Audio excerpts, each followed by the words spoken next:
মাননীয় স্পিকার, আপনাকে ধন্যবাদ এবং বিশেষ করে আমার দক্ষিণ অঞ্চলের মাননীয় সংসদ সদস্য জনাব নুরুল ইসলাম আমাদের এলাকাকে অ্যাড্রেস করেছেন, সেই জায়গা থেকে তাকেও ধন্যবাদ জানাচ্ছি এবং মাননীয় প্রধানমন্ত্রী আমাদের এই প্রশ্ন তিনি তার বিবেচনায় নিয়েছেন, সেজন্য তাকে ধন্যবাদ জানিয়ে আমার নির্বাচনী এলাকায় ১১২ পটুয়াখালী বাউফল, আমরা আমাদের এলাকা সম্পর্কে বলে থাকি ধান নদী খাল, এই তিন নিয়ে আমাদের বরিশাল।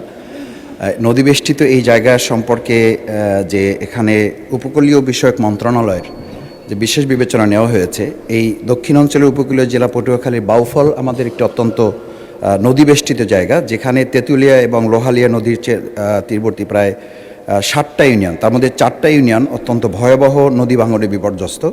উপজেলা নাজিরপুর, কালাইয়া, চন্দ্রদ্বীপ, কেশবপুর, ধুলিয়া, এদিকে কাশিপাড়া সহ নদীগর্ভে প্রায় এগুলো বিলীন হওয়ার পথে, প্রতিনিয়ত মানবিক, সামাজিক এবং অর্থনৈতিকভাবে বিপর্যস্ত হয়ে যাচ্ছে। নদী ভাঙনের ফলে আমাদের কবরস্থান সহ মসজিদ, মাদ্রাসা, স্কুল, মন্দির এগুলো আমাদের ভাঙনে বড় বড় অঞ্চলগুলো ইতিমধ্যে চলে গেছে।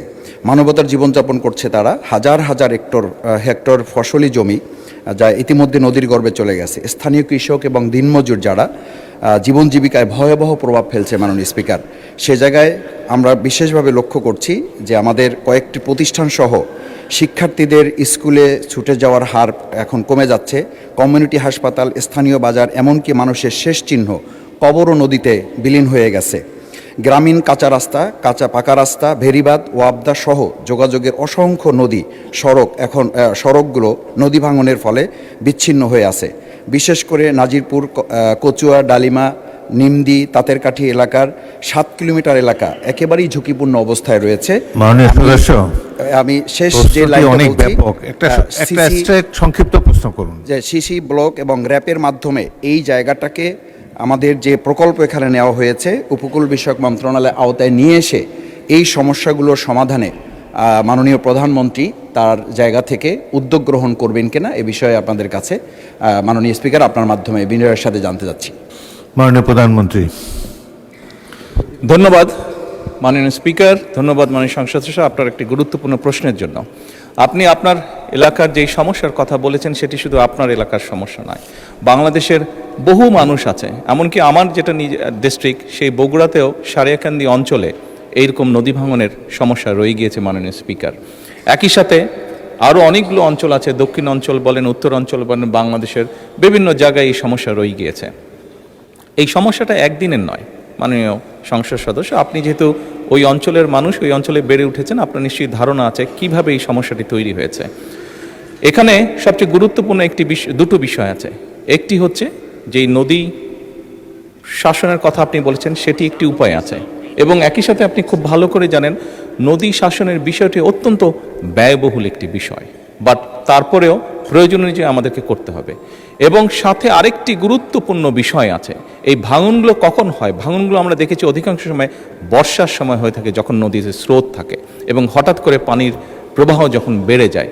এবং সেই জন্যই মাননীয় সংসদ সদস্য আপনি নিশ্চয়ই অবগত আছেন, আপনার ধারণা আছে, না দেখে থাকলেও ধারণা আছে, শহীদ রাষ্ট্রপতি জিয়াউর রহমান এই সমস্যাটিকে সমাধানের জন্য খাল খনন কর্মসূচি শুরু করেছিলেন ওনার শাসনের সময়।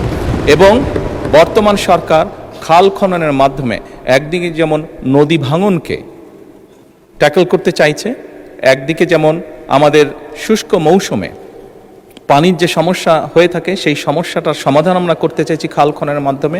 ঠিক একইভাবে আপনার নিশ্চয়ই ধারণা আছে, যেহেতু গ্রাম অঞ্চলে আপনি বেড়ে উঠেছেন, অনেক সময় এমন অনেক জায়গা আছে যেখানে বর্ষাকালেও কৃষক পানি পায় না, বর্ষার সময়ও তাকে পানির জন্য কষ্ট করতে হয়। সেই জন্য আমাদের সেচ সুবিধা দেওয়ার জন্য খাল খনন একটি অত্যন্ত জরুরি প্রকল্প।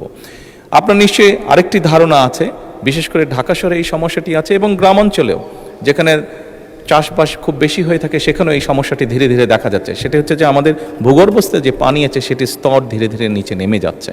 এই সবগুলো বিষয়কে যদি আমরা অ্যাড্রেস করতে চাই তাহলে অবশ্যই নদী শাসন যেমন একটি প্রয়োজন নদী ভাঙনকে রোধ করার জন্য, ঠিক নদীতে যখন পানির প্রবাহ বেড়ে যায়, স্রোত বেড়ে যায়, যার কারণে নদী ভাঙন হয়ে থাকে, সেই স্রোতটিকে যাতে আমরা মোটামুটি কন্ট্রোলে আনতে পারি, সেই পানিটিকে যাতে আমরা পানিতে যেটা হঠাৎ করে পানি বেড়ে যায় বর্ষার সময় সেটিকে যাতে আমরা ঠিকভাবে সারা দেশে ছড়িয়ে দিতে পারি, সেই জন্য খাল খনন কর্মসূচিটা অত্যন্ত গুরুত্বপূর্ণ। সেই জন্য মাননীয় সংসদ সদস্য, মাননীয় স্পিকার, আমরা নদী শাসনের ব্যাপারে যেরকম আমরা উদ্যোগ গ্রহণ করছি সরকারের পক্ষ থেকে, একইভাবে সামগ্রিকভাবে এই সমস্যাটিকে কম খরচে, যেহেতু বাংলাদেশের জন্য ব্যয়বহুল বিষয় নদী শাসনটিকে কম খরচের জন্য সবচেয়ে বেশি আমাদের জন্য সহজ হচ্ছে খাল খনন, সেটির উপর আমরা গুরুত্ব আরোপ করছি। মাননীয় স্পিকার, ধন্যবাদ। তারকা চিহ্নিত প্রশ্ন 13, মাননীয় সদস্য A B M Mosharraf Hossain, Patuakhali 4 উত্থাপন করুন।